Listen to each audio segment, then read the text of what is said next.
July 2020, the Honorable Prime Minister of the Republic of India said, and I quote him, "The age of expansionism is over. This is the age of development." Hello everyone, I am Ayushi Mishra, a student of Dr. Babasaheb Ambedkar College of Law, Nagpur, and I will be speaking on the topic increasing hostility in India's neighborhood and the possible solutions. In my opinion, these hostilities in our neighborhood are a result of a phenomena called as irredentism.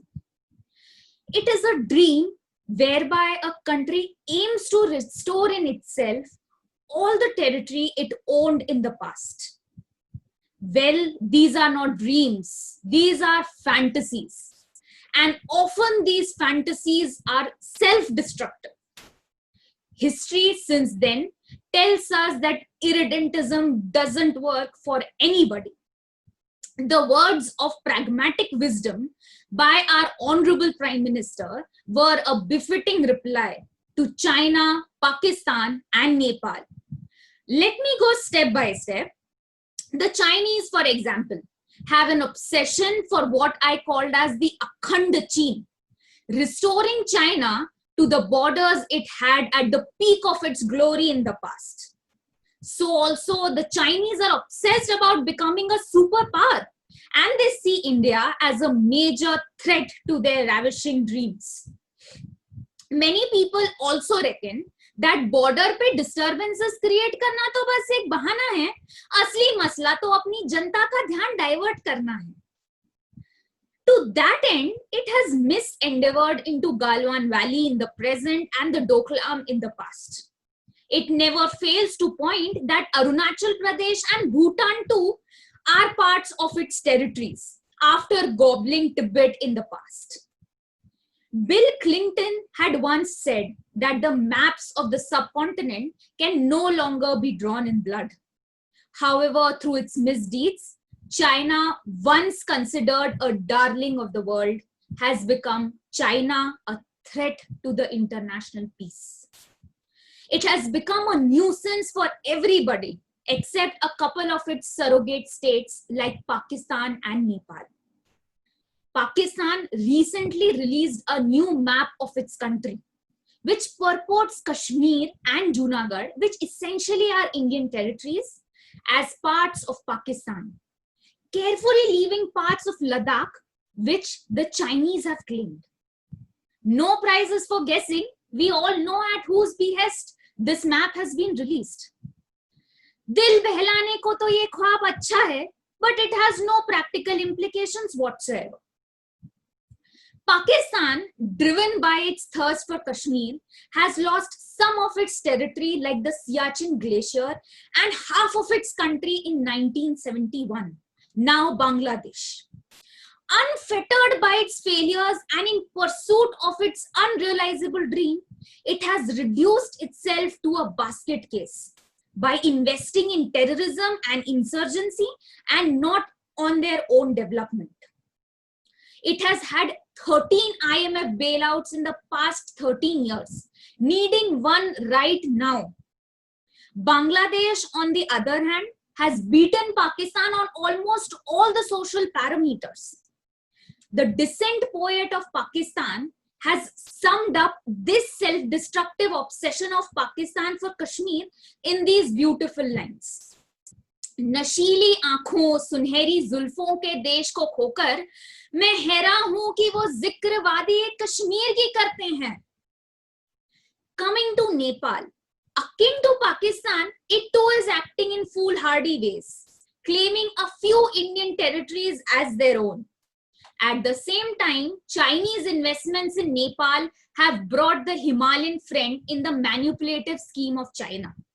Still, responding to the contentions that Nepalis have given us our Lord Ram and Sita, I would like to say that bereft of an Indian epic revolving around those areas, they are merely pieces of land. These surrogate states would also have to eventually face the brunt. Looking at the basic nature of China, problems are bound to arise when they become more indebted towards it.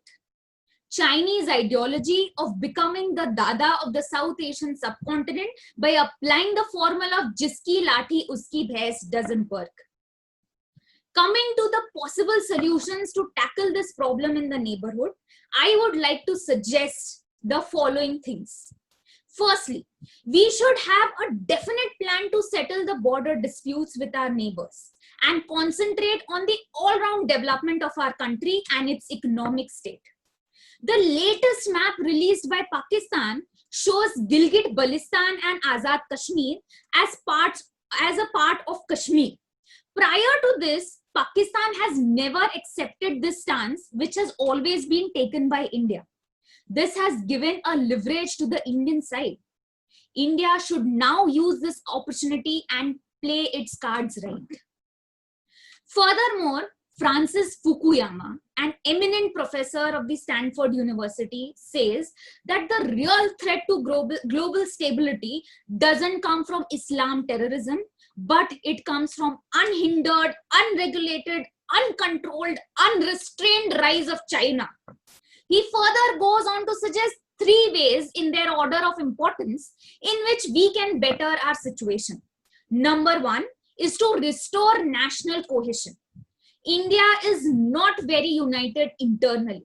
The slogan essentially is unity amongst diversity. Second, improve international relations diplomatically and strategically. We all know that a new Cold War has started. And in this Cold War, Russia is an ally of China. So also Nepal and Pakistan, who are the immediate neighbors of India, are the client states of China.